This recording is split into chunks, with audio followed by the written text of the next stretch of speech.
Started a little bit before Melissanthi did. She hadn't been cast yet, and they were still doing rounds of auditions, so I was doing a lot of chemistry tests with people for about 3 months, 4 months. And I'd already started doing some of the mocap and a few of the dialogue VO scenes before she'd been brought on. And then with the DLCs included, because we did 1 year and then the DLCs took an almost a whole other year. Yes, they did. I think, you don't have to take it. No, it didn't. It took about a year. Yeah, all the dates. But sorry, hey. Get that one as well then. We need 3 mics. So you can come up on stage if you want. I can share this with you. Great idea. It looks good. I think I'll just use this. I think my voice is loud enough, I think.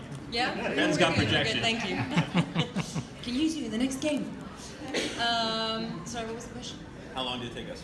Yeah, I think we covered that. It took us like the better part of 2 years, essentially, to kind of get the whole thing done. And the DLC took about a good year. I'd say a little bit less. DLC was though, sporadic, to be honest. like it was broken up, so it's not all at once. Yeah. There was a point in the initial game where we were in a voice booth every day for months, and then we'd go to the mocap stage, do a couple scenes, and then back in the voice booth. Yeah. That's pretty much it. So that just shows how long it does take to create these games, and that's the reason they're quite expensive, because you've got to pay these guys a lot of money to make. The mic is really good. I really like the water bottle mic. Great. I know, but that's the reason it takes. It costs a lot of money because they've got to pay these guys their time more than anything else. It's a lot of time out of normal life and things like that. You had your one, yeah. I've been really excited about the project for such a long time. How do we maintain? How do we stay excited? Excited about the project for such a long time. Oh, good idea.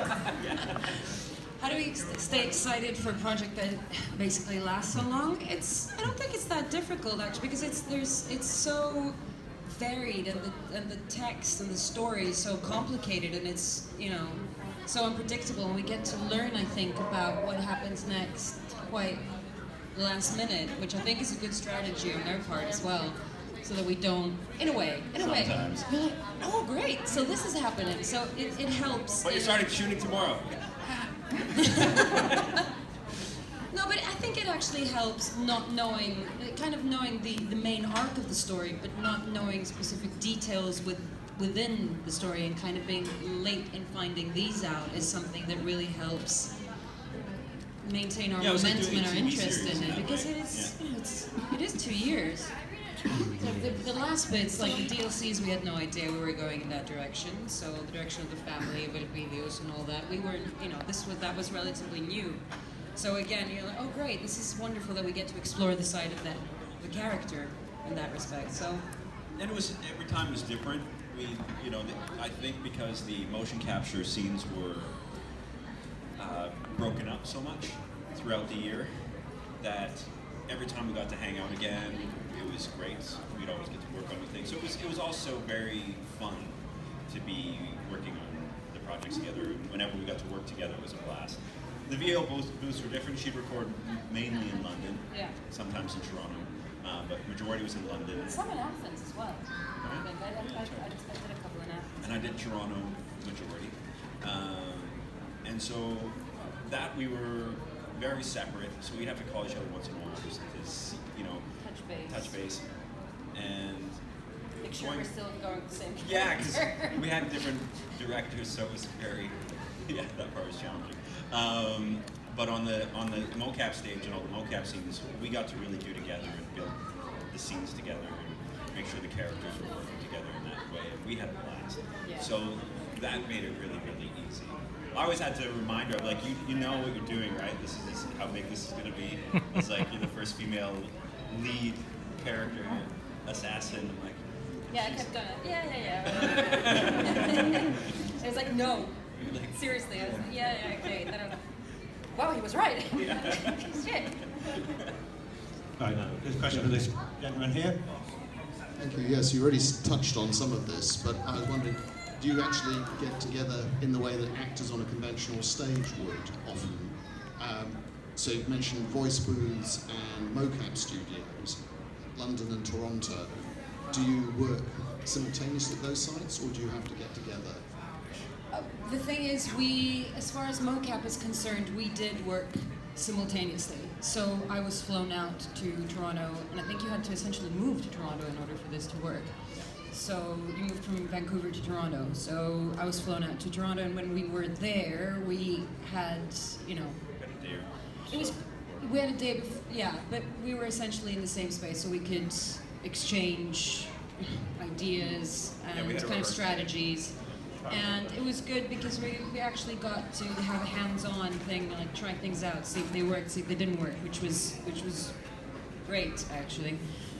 But with the voice, not so much. With the voice work, not so much. We Skyped, we talked over the phone. Sometimes I would lead and then Michael would have to follow, or Michael would lead and then I would have to follow. So because we had to match each other's timing and performance kind of as much as we could possibly do that. So inevitably when it came to the voice stuff, one of us would have to be the one that led and then the other one the one that followed. So we had to agree as much as we could on establishing some common ground. Because obviously we both had like slight differences in the way we wanted to do things or the way we wanted to portray things, so it was sometimes tricky to kind of land on the same page. And we had two different, which was really a challenging aspect, but we had two different voice directors, and they weren't. And they had different approaches. Yeah, and they had different approaches, and they weren't allowed to communicate for some reason. I don't know why. But so that made it really challenging. I know it is, but it made it really challenging to stay on the same page for the voiceover sections, because they really did. They had two different approaches, the directors, and so we were kind of winging it for a long time. It was a lot easier to follow after the game came out than doing the DLCs, because I could watch what the differences were in the styles, and then slowly transfer my performance or make it match. So we found a common ground in the style of the two directors, but didn't realize it till way late in the game. Yeah. And the nice part about the mocap stage, which was really neat, is you rarely ever get to do a job where you play the same character as someone else. And actors are very, yeah. They have delicate egos sometimes too, and to actually work with someone where we were pretty straightforward with each other all the time. You know, this works, this doesn't work. Try this, add this. It's generally very hard to try and give another actor suggestions as to how, maybe something could be improved. Or you have it's generally like. If it were anybody else, I would never recommend you ever do this. It's not a really good idea. But for some reason, it was just, it worked. And I think it was, the more brutally honest we were, the better the result was. And it actually worked out pretty damn well, Yeah. I think, yeah. She was pretty blunt, it's good. Yeah, don't do that. Change it. No, Sorry. I commend Ubisoft for taking the time to really find a match. They took a lot of time. It took about a year of auditioning until they found me, and then about another 3 to 4 months to find Melissanthi. And I did a lot of auditions with other actresses, and a lot of them were really great and wonderful. It just when she came, I flew to Quebec, and they'd flown her out to Quebec, and when she came in the room, she was the first person to scare me. Like no joke, she's in the acting, and I was like, we're in the scene, and the first time anyone, I felt my body just have that feeling of intimidation, and in the scene. That's marriage, isn't it? Yeah. But I knew at that moment, I really felt I was like, this is going to be the other person, and we saw each other at the airport after. Yeah, and there was a feeling of, I have a feeling that this is gonna work. And we kind of went, you think? Yeah, I think. It's like fingers crossed, and then I think it was a week later? No. It wasn't too far after. It wasn't, I think it must have been about a week later that we kind of got the final, this is happening. So I thought, yeah, he was right. I literally went, Right. after she got cast and we would go back, we spent about a week together getting to know each other. And I went home and I told my wife, I was like, I think I found the female version of myself. She was weirded out by the statement.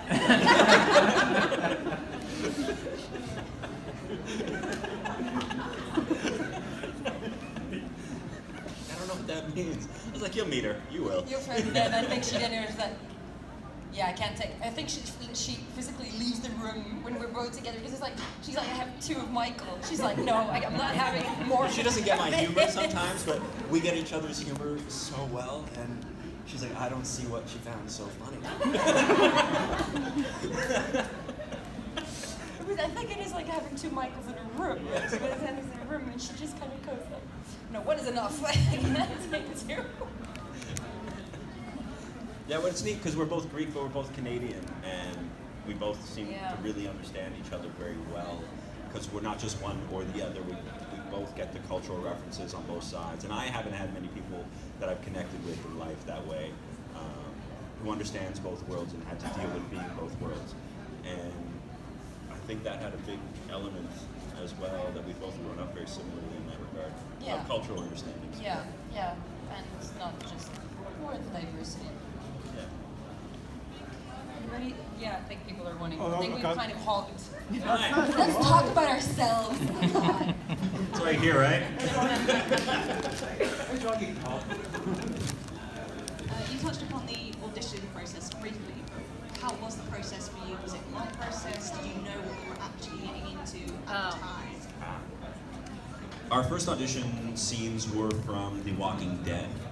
They gave us these scenes that you had to learn both the protagonist and antagonist of the scene. You had to memorize both characters and audition both characters and send in a tape.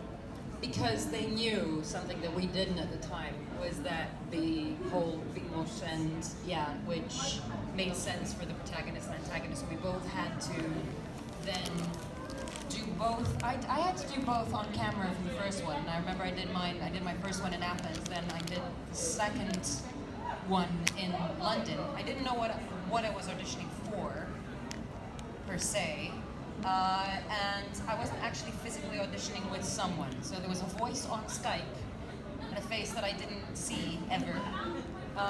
So those were my first 2 auditions. And then the third one was in the room with you, when we had to flip and go between, again, antagonist and protagonist. I think I'm sick of that text by the end of the audition. It was all our Please anger don't of make me hating say the it text. again.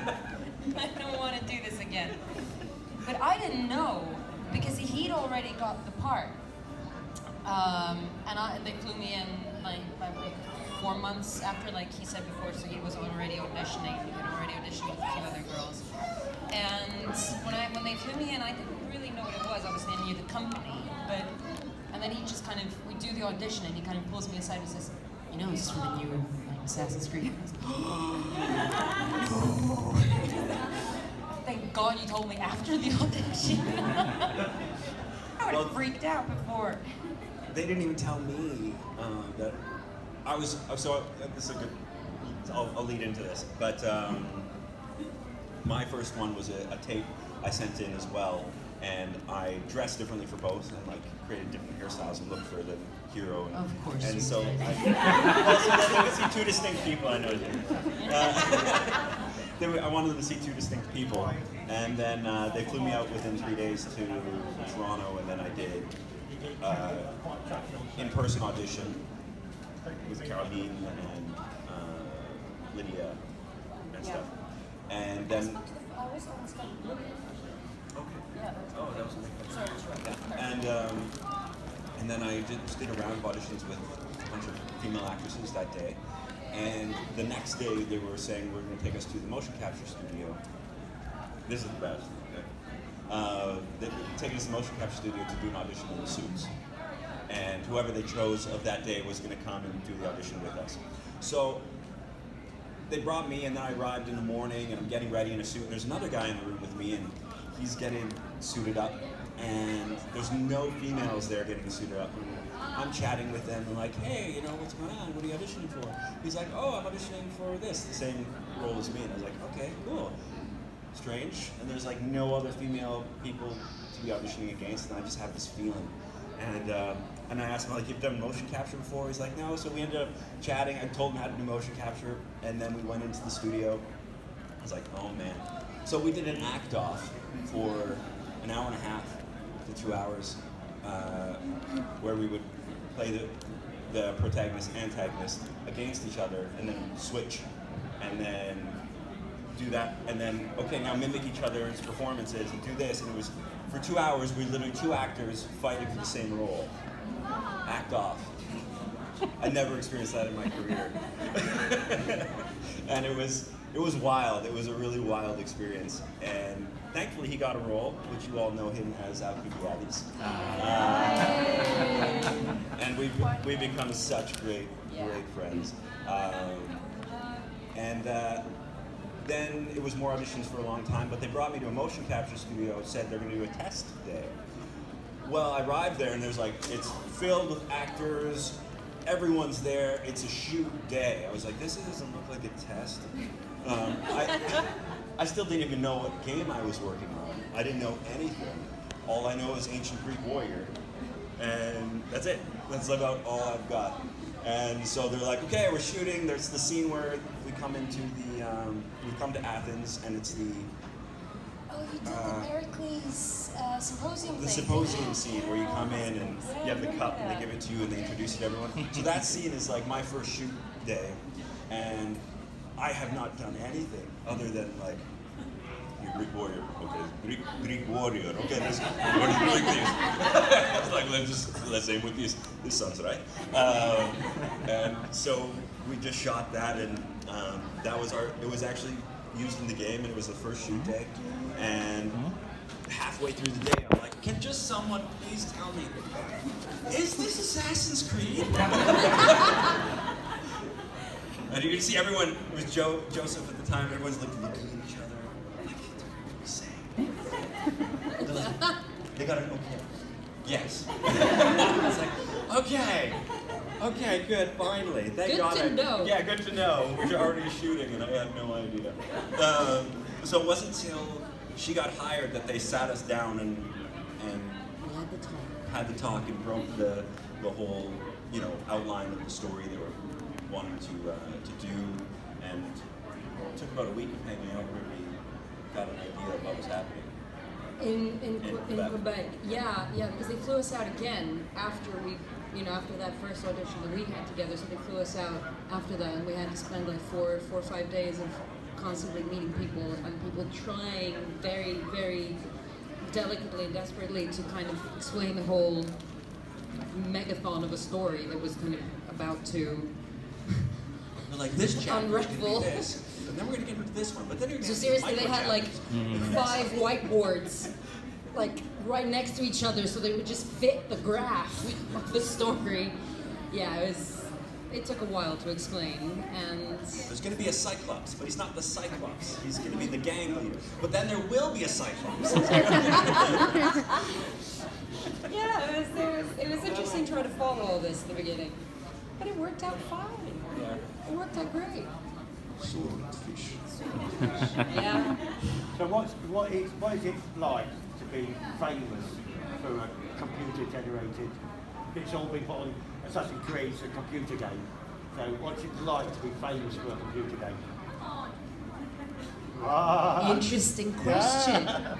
Is it any different from being famous for anything else? I don't think it is. Well, because it is for different. I think people relate to it differently, possibly. Got him with that one, then I got him. I mean, that would be a question for you guys, because is it more than just like a movie and watching a character to playing a character and being so involved with them? Is it more intimate in the long term?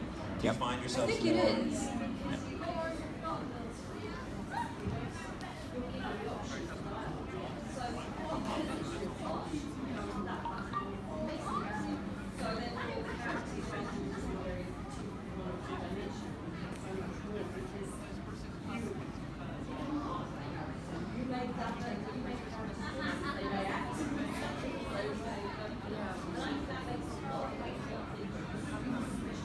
It makes it a lot more interactive as well. I mean, there's a bigger, you can connect, I think, to the character a lot more in a video game, rather than if somebody were, It's like like a acted fusion in of a film you or and theater or them, whatever. right? I mean, it's not, because that's also like a one-off thing, whereas this is like 500, 600 hours for some, of relation with the character that just Someone is sent me a very thing of different. 500 hours. And I was like, wow. Yeah. Yeah. And it's very different. I mean, it's like a different kind of. It's like an interaction. It's a daily thing. Whereas with a film, I don't know how many times you can watch the same film, but it's not the same thing. You wouldn't have like 500, 600 hours of the same exposure to a character as you would in a video game. I know Game of Thrones is pretty long. It's not that long. No, Odyssey had a better ending. I'll talk about the end. It's a sore subject.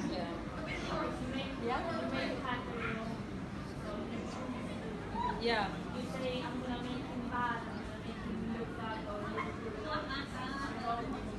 We definitely tried to. It's add built a lot on of- choice. Yeah. It's built on a lot more of your own personal choice, basically. Yeah. You want to say it? Yeah.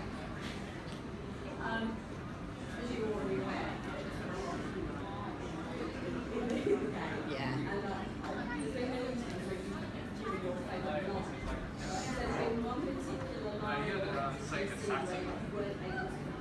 That's a drink cost. I don't know what Oh, there were many. But you know what I was thinking, actually? I was reminded of it today. It was a line, I think, with the first motion capture shoot that I ever did. And it was with Elias. And it was a line that somebody else said, and I kept corpsing. I couldn't handle it. It was beware of snakes in the grass. Oh, was that one? And I thought it was such a great line. And the way he said it was like he literally walked off into the sunset and kind of stopped and turned around and said, beware of snakes in the grass. That's a very serious moment. Isn't it a bit after you First That's after Nikolaos, my yeah. first exposure in this world. And I thought, that's such a weird line to say to someone. And he says it so epically too. You know? But it's like, it's so cheesy as well. I fucking love it. Oh, that line followed us the rest of the game. Like, at the end when we would do a scene, one of us would do a great job and we'd have to tag off. Yeah. It's your turn. So it's cool for other actors to work with both of us and do the same scene. But we would tag off, and our tag off would be. It was like beware of snakes.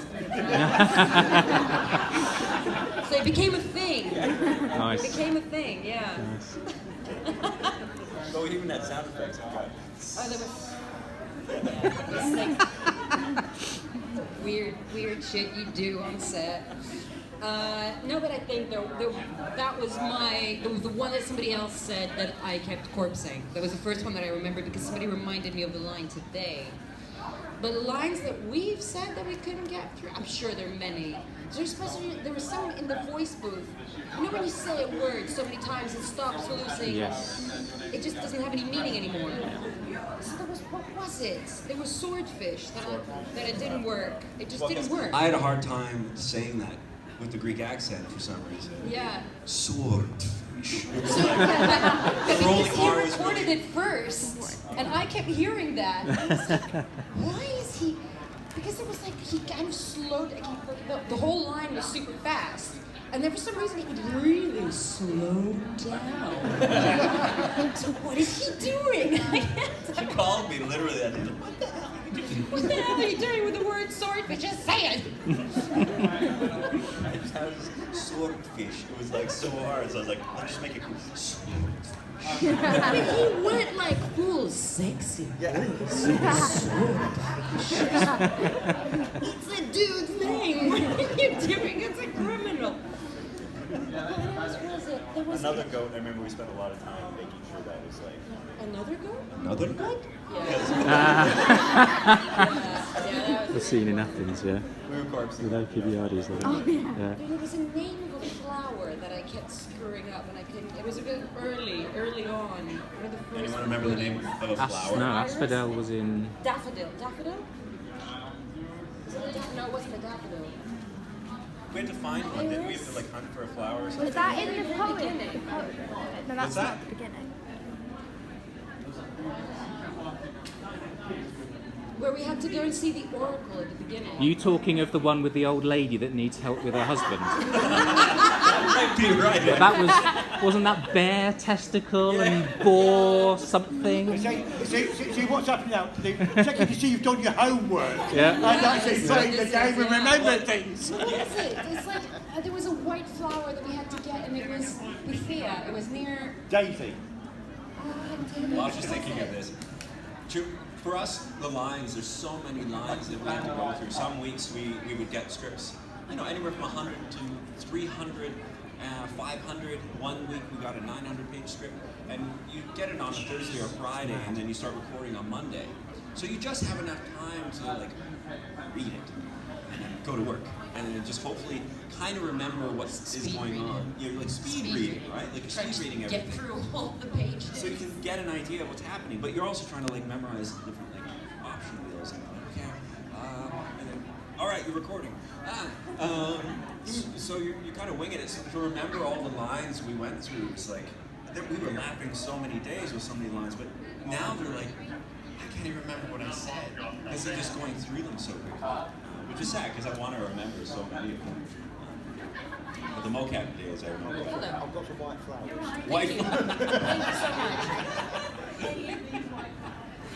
There was a good day where I had a good corpse on this, and Mel and I. Has anyone seen the Kevin Sorbo moment where he screams to this guy and said, "Disappointed"? And everyone thought he'd read the parenthetical, which is the thing above the line in brackets that says, disappointed, angry, sad, frustrated. And it's above the line, says how the actor is supposed to feel about this line, right? And did you find it? Yeah. Was it asphodel? The asphodel. Asphodel. Oh, we got it. That wasn't on the list. No, it wasn't on the list. It wasn't on the list. There's Yeah, you can actually enjoy that line. No, because I think it was at the very, very beginning as well. And it was, we were trying to decide the style. And I was like, here's an asphodel. Do you want an asphodel? Can you do it more aggressively? Was it here's an asphodel. I don't know what to do. It's a fucking flower. How many ways can you say? Here's an asphodel. Sorry. Yeah, I don't know. It was one of the ones that we recorded it so many times. I think we dedicated a good 2 hours on that bloody line. And I just gotten to the point where I was just I can't. This makes no sense anyway. This is just sounds now. I can't do it. Sorry, but I interrupted your story. What were you saying? Well, I was just buying time for you to find an asphodel flower. Thank you. I was telling you about Disappointed, the Kevin Sorbo moment. I think we're going to run out of time very soon, so maybe Okay, we well, I'll should finish the squeeze story out. because I got to hear it. So, Fine. well, I think I told you I was going to do it, the disappointed moment. And so I wanted to enjoy something similar on the mocap shoot day. And it's a moment where Mirini is leaving after, I think we kill one of the other moment and at the end. And she walks away and leaves us as one of the ending options. And so it's this really dramatically sad scene, and she's walking away. And just before they are yelling cut, I decided to go disappointed, on the mocap stage. Now, I didn't realize that because of just a little bit of cultural barrier differences from the French to French speaking to majority English speaking. So the French people from Quebec were about half the room. The other people were in Toronto, were just English speaking. Everyone in Toronto got the joke and laughed. But the other half of the room, which is the producers and all the people, it's just mainly the engineers in Toronto are all laughing, but they're kind of hush laughing because none of the Quebec team is laughing at all. They don't know what the heck is going on. So they just thought one of their actors was ridiculously disappointed at something that happened in the room, and they got you could sense the tension of people going I'm not sure why. So let's try to make a joke, damn it. Right. Since you guys are very good at talking, we'll have 2 more questions and then we'll go in. We've got this gentleman here and there's a lady over there. So we'll I was going for the lumberjack look, to be honest. To my British ears, you're Canadian, your voice sounds Greek to me, but how did you both find your voices? Were you told to be more Greek or more aggressive? How did you find the voice, and did you get feedback to get the right voice for the character? No, we didn't. I'll tell you how we found our voices. Next question. Next. No, we didn't at all. Really? None. We did. In all fairness, though, in the first couple of meetings, we did have a voice coach, but yeah, he was there in the motion capture. Oh no, that was accent coach. Accent coach. Fine. Yeah. Are you talking about accent, or are you talking about Just within the game. Not really the accent, but you know, The to voice. me, Alexios is kind of aggressive and angry. Cassandra's very sarcastic and perhaps more bitter about things. But I how did you see. find? I see. So you're not talking like Greekness. Okay, fine. I get what you're saying. So, I can start if you want. Think about it. Yeah. Okay. Yeah. I'll just follow your line of thinking. Yeah. I'll just copy what you're doing. Yeah. So apart from actually doing the Greek accent, it was more what did I want the character to feel like, and what was his backstory. I really tried to pay attention to backstory, time period, what's going on. So at that point, had he grown up with much education? Yes, no. You know, he didn't. He was up to 6 years old formally, and then the rest of it's like brutal lifestyle. So I tried to cap his intelligence a little bit as well, because I really tried to think about like what's his mental intellect at that point in his life. He's street smart, he's very aware of things, but he's got a lot of inner anger and a lot of things going on inside. And then I built on the voices of two things. One was I wanted him to feel like a Greek Bruce Wayne mixed with Wolverine. Nice. No joke. That's So, the Canadian so I version. took I just took Bruce Wayne. I took that same Bruce Wayne sound that you have, and then I threw on the Greek accent and made Bruce Wayne, Alexios. And then whenever you got angry, he turned into Wolverine. Malaka. So he would add in that ferociousness of like Wolverine from, you know, the 90s. From Kalamata. From Kalamata. So, and then so like that was kind of my, because I took it more in an animated style when I started it, and later kind of acknowledged that it was very realistic, so I just pulled it back a bit. But I really like that idea, and that's how I build the voice with that in mind. Yeah. Okay, over to me then. I think that mainly because I've lived in Greece pretty much all my life, so it comes from a lot of women that I know and a lot of people that I know that have this very brutally honest, forward, snarky, you know, kind of slap in the face thing when you first meet them, but they're actually really like warm and cuddly underneath. kind of thing. It's something that I wanted to introduce anyway, and I thought that it was kind of already written that way anyway, but I thought, you know, that's one of the things that I wanted to kind of increase the volume on, and I think we kind of eventually agreed on that. On the humor. We agreed on the humor, and I think it had to have humor. But if one of the ways that it came through was through sarcasm, then hell, I'm all for that, because for me it was more authentic, like, you know, Greek behavior, and especially coming from a female character. Yeah. Yeah, we both always talked about the humor, and because Greeks are just, even in their anger and in the way they do things, there's just always a lot of humor, and Yeah. whether it's sarcastic or bitter or whatever it is, there's just Yeah. humor. And the thing is, sorry, but based on how you did your character as well, there's also like I think like Greeks have a very short fuse, but at the same time, it's like you'll just let it out, and then like literally 4 seconds later, there's like, hey brother, yeah, okay, we're good, yeah, we're good. But have you seen Greeks So fight? it's gone. It's loud and brash, and it looks like people are about to like fist fight, but it's a normal conversation. But it's a normal conversation. They're discussing what we're having for dinner. Yeah. Right, we'll have one more question from the lady there. You mentioned that you get no idea of the script. I'm curious, how much do you know of like twists or turns? For example, who is really like who was the concept, or like who suddenly dies like Racine dying, who's I was, but like do you know that in advance, or how? What was your most shocking? No, Well, we didn't know who the villain was. we didn't know. Like very pivotal point. Yeah. Yeah. Quite a lot of really important things, I think, in terms of plot, we didn't know. Like the whole Atlantis saga, we had no idea. Yeah, that was like That was, out what? of nowhere for us. Okay. We're like, whoa, okay. Yeah, absolutely no idea.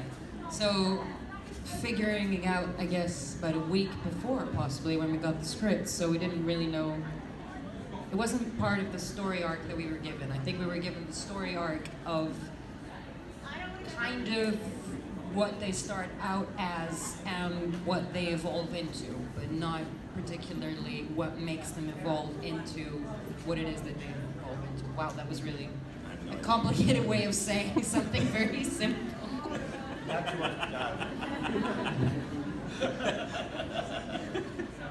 Does that answer your question at all? Thanks for that. Someone would get more like, oh no, I did not expect that. Oh yeah. Oh yeah. I mean, the Aspasia one was really big, but But Atlantis for me was a big Atlantis was slap in huge. the face. I had no idea that it was going When that Phoebe way. died, I was like pretty heartbroken. I didn't see that coming.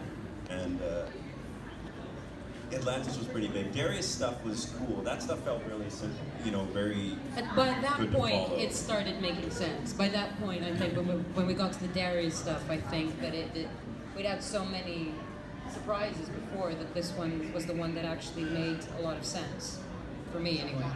There was lots of stuff. The Olympics scenes were pretty fun. What was the biggest testicles? Yeah. I didn't see that coming. And the guy on the mocap stage is like this beast of a guy too. So it was pretty funny when he was doing that scene. I want to love you, come here. I likes to be oiled. I like was to the be line. oiled. I like straight oil. But no, we didn't find out everything. We learned as we went. What? All right. Right, guys, that's a big round of applause. And I'm going to send them back to the table.